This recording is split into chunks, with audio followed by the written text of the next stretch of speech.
नमस्कार साथियों, मैं BT live news MP Chhattisgarh से चैनल हेड दिनेश साहू। आज हम स्वास्थ्य पे चर्चा करेंगे। स्वास्थ्य पे चर्चा के लिए हम आए हैं डॉक्टर अरुण कुमार राठौर जी के पास में।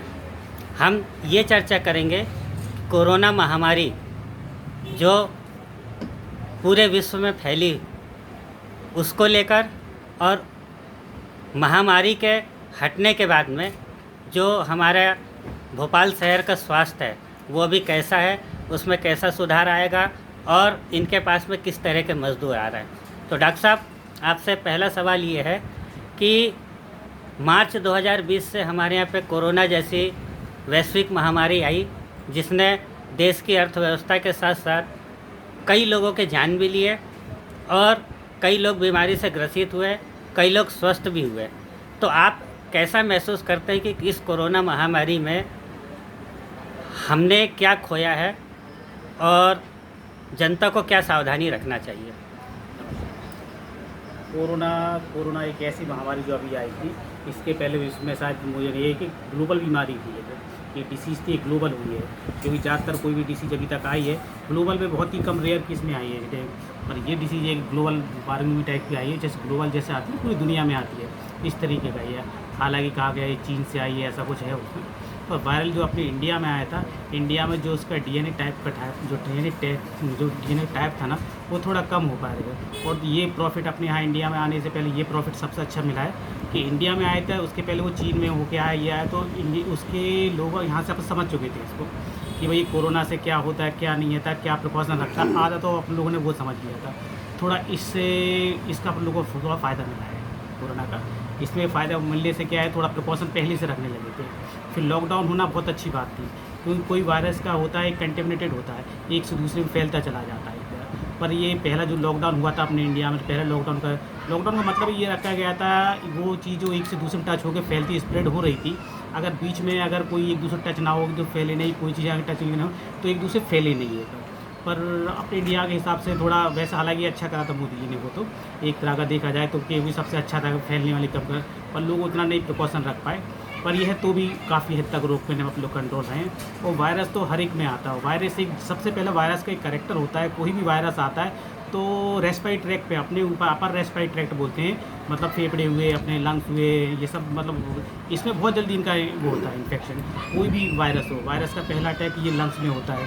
जैसे ही लंग्स में होता है तो ब्रीदिंग प्रॉब्लम आने लगती है, उसको सांस लेने में तकलीफ आने लगती है, खांसी वगैरह आना, ये सब चालू हो जाते हैं पेशेंट को। तो ये तो हर एक कोई भी वायरस हो उसमें होते ही है उसमें। पर ये कोरोना एक नया प्रकार का था, इसमें कोई वैक्सीन नहीं थी, मेडिसिन नहीं थी, तो इसका जो अभी तक ट्रीटमेंट चलाया, तो वो जो ट्रीटमेंट भी चलाया वो सिम्टोमेटिक ट्रीटमेंट चलाया। सिम्टोमेटिक लक्षण के अंदर था चलाया, फिर वगैरह ये एंटीबायोटिक वगैरह चलाते रहे उसमें। पर देखा जाए तो ये प्रिकॉशन सिम्टोमेटिक अभी चल रहा है। जब तक से पूरी तरह वैक्सीन नहीं आती है तभी तक तो सिम्टोमेटिक ही ट्रीटमेंट चलता है। पर एंटीवायरस जो ड्रग्स दे रहे हैं वो काफ़ी हद तक रोकने में, जो नई एंटीवायरस ड्रग्स से आई हैं तो रोकने में काफ़ी हद तक मतलब कारगर है। और रही बात कोरोना आगे कैसा रहेगा इसको, तो वायरस हमेशा वायरल सर्दियों के सीजन में थोड़ा फैलता है। वायरल में वैसे भी सर्दी जुकाम खांसी वाले पेशेंट सबसे ज़्यादा सर्दियों में आते हैं, और ब्रीदिंग वाले प्रॉब्लम है, सांस वाले का अस्थमेटिक पेशेंट वगैरह, ये सब है। ये सब कोरोना टाइम में वैसे भी सर्दियों में बढ़ते हैं। तो इस टाइम पर कोरोना चल रहा है तो डायग्नोस किसी करना बड़ा मुश्किल हो जाता है किसी के पेशेंट के बारे में कि भाई ये कोरोना पॉजिटिव है कि नहीं है, क्योंकि वही सिम्टम जनरल एक फ्लू में मिलते हैं, सर्दी जुकाम खांसी बुखार, वही इसमें कोरोना मिल रहे हैं। तो जल्दी डायग्नोस करना नहीं होता, और हर एक को नहीं बता सकते ये अपन कोरोना है इसकी। सर, आप ये बताइए कि आपका क्लिनिक जो है साईं बोर्ड पे स्लम एरिया में है। स्वाभाविक है कि यहाँ मरीज निम्न वर्ग के लोग होते हैं, और आपने क्या देखा कि कोरोना के लक्षण यहाँ के लोगों में ज़्यादा दिखे?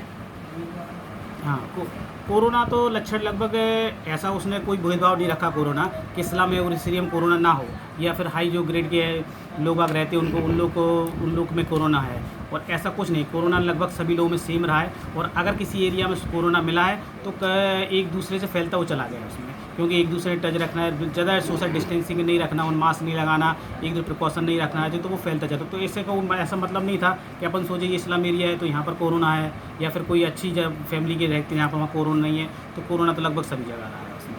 सर भोपाल में लॉकडाउन जो है लगभग जून से ख़त्म हो गया था जी। और मैं ऐसा समझता हूँ कि जून से आपने क्लिनिक भी चालू कर लिया होगा, है ना? तो जून से अभी तक आपके पास में किस तरह के ज़्यादा मरीज आए हैं? ज़्यादातर या क्या है, पहले तो लॉकडाउन चलता रहा तो लगभग क्लिनिक को ऑफ ही रखी 2-3 महीने तो ऑफ ही बराबर रखी। जब खोलना चालू किया तो हालांकि उसमें सर्दी जुकाम खांसी पेशेंट के तो एक क्या कलेक्टर गाइडलाइन रही है, कलेक्टर गाइडलाइन भाई कोरोना पेशेंट ना देखा जाए। तो पहले तो हम ही ने बोर्ड लगा दिए थे भाई कोरोना हम सर्दी जुकाम खांसी की ना देखें। अगर आता है तो पहले एक बार आप जाके जनरल टेस्ट करा लो, कोरोना टेस्ट। क्या फीवर क्लिनिक हर जगह हो रही थी, लगभग फ्री ऑफ कॉस्ट भी होती, कोई प्रॉब्लम नहीं है, सब बगल में ही है, ज़्यादा दूर नहीं है, तो पेशेंट जाकर डायरेक्ट टेस्ट कराए। एक बार आप चेकअप बोल देते भाई चेकअप पहले आप करा के आ जाओ, एक बार फ्लू है उसके बाद आप आपको कोरोना भाई बस जनरल फ्लू निकलेगा तो आप टैबलेट वगैरह एंटीबायोटिक खा सकते हैं। अगर थोड़ा भी निकला तो आप अपना ध्यान रखें भाई, आपके साथ घर वालों को भी होने का प्रॉब्लम रहेगा, सोचते हैं उनके साथ मेरे घर में एक दूसरे फैलता चला जाएगा। सर आप ये बताइए कि मार्च से अभी तक कोरोना के जो मरीज हैं आपको ऐसा लगता है कि कम हुए हैं या मरीज आना कम हुए हैं? अभी वर्तमान में किस तरह के मरीज ज़्यादा आ रहे हैं आपके पास में? सर्दी जुकाम बुखार वाले आ रहे हैं या सभी तरह के आ रहे हैं? अभी तो लगभग सभी तरह के आ रहा है, थोड़ा सर्दी चालू हो गई है तो विंटर डायरिया के पेशेंट थोड़ी बहुत आने लगे। इसमें सर्दी जुकाम खांसी के तो पेशेंट आ रहे हैं, पर अभी भी कलेक्ट गाइडलाइन है ज़्यादा ना देखा जाए, तो अभी तो हम लोग ज़्यादा ऐसा देख नहीं रहे हैं। फीवर क्लिनिक को भी अफोर्ड करते भाई आप लोग वहाँ दिखाएं, पर तो यह है कि एक बार चेक करा के वो लोग आ जाते हैं, सर हमने चेक करवा ली, हम लोग को नहीं है, तो फिर वो लोग उनको देख लेते हैं उनको। फिर भी काफ़ी मात्रा में कंट्रोल है? काफ़ी मात्रा में कंट्रोल है। पैसे कंट्रोल की देखी जाए तो पहले से बीच में भी कोरोना पेशेंट काफ़ी ज़्यादा बढ़ने लगे थे, पर पेशेंट ज़्यादा बढ़ने लगे थे पर इंसान को थोड़ा डर हट गया था उनका, जो इंसानों का जो डर था, डर आधा तो कोरोना डर को डर की वजह से इंसान ज़्यादा भयभीत होने का आदि क्या है, बॉडी की इम्यूनिटी पावर जिसकी अच्छी रहती है वो वायरल इन्फेक्शन को कम हो पाता है। तो डर भी एक कारण है जो इम्यूनिटी पावर को डाउन करता है इंसान को। तो एक डर हटने से फ्रेंकली खुले होने त्यौहार के आने से ये भी बहुत अंतर है। जब त्यौहार आ जाता है इंसान इंटरनल बड़ा खुश रहने लगता है, अपने खुश रहता है, खुश होने के कारण भी एक तो डर हट जाता है और इम्यूनिटी पावर हमेशा बूस्ट होती है चीज़ों खाने पीने। और अब सर्दी आएगी तो खाने पीने में ज़्यादा खाने पीने लोग अच्छा खाएंगे, ये वो जल्द डाइजेशन पावर भी बहुत अच्छी रहती है, तो ऐसा कोई समस्या नहीं आएगी मेरे ख्याल से। वैक्सीन आने तक आप भोपाल की जनता को, हमारे दर्शक को क्या सलाह देना चाहेंगे कि कोरोना से बचाव के लिए क्या उपाय करें? अभी तक तो ये जब तक वैक्सीन नहीं आए तभी तक जितना भी अभी अपने प्रधानमंत्री जी ने कहा है तो वो सबको ध्यान रखें, सोशल डिस्टेंस बराबर रखना है, आपको मास्क बराबर रखें, लगा के रखें, सैनिटाइज का अभी भी यूज़ करें, ठीक है ना, ये सब तो अभी रखना ही है अपन लोगों को कितना भी रखें। अच्छा, अगर हम सावधानी नहीं बरतें तो इसका क्या नुकसान है, हमें क्या हानि होगी? कि अगर सावधानी रखें तो वायरस एक ऐसा है जो एक से दूसरे फैलने बड़ी जल्दी होता है। ये ड्रॉपलेट इन्फेक्शन से होता है। ड्रॉपलेट में खांसने छींकने से, जो अपन खांसते छींकते हैं, जो मुंह में से हवा निकलती है उसमें छोटे छोटे पार्टिकल निकलते हैं, अपने जो थूक के बोलते हैं ना वो लोग हैं, वो सलाइवा का थूक के वो पार्टिकल है, वो एक दूसरे में टच हो गए, वो एक दूसरे फैलते जा रहे हैं। फैलेगा तो ज़रूरी है एक से दूसरे में फैलने कंपलसरी हो जाएगा। थोड़ा डिस्टेंस के साथ इसके डिस्टेंस रखें तो वो पार्टिकल वहाँ तक नहीं पहुँच पाए दूसरे पेशेंट तक, तो ये उससे बचा रहेगा। मास्क से भी रहेगा भाई, एक मास्क दूसरे और मास्क लगाने से भाई अपना पार्टिकल दूसरे पे नहीं जा पाए, और तो ये भी बहुत ज़्यादा फ़ायदा है। सैनिटाइज का ये है अपना गलती से मास्क और ये सब टच करते तो रहेगा। अगर ये आप लोग डिस्टेंस नहीं रखेंगे तो वायरल तो सर्दियों में और जल्दी फैलता है, तो शायद और जल्दी हो जाएगा।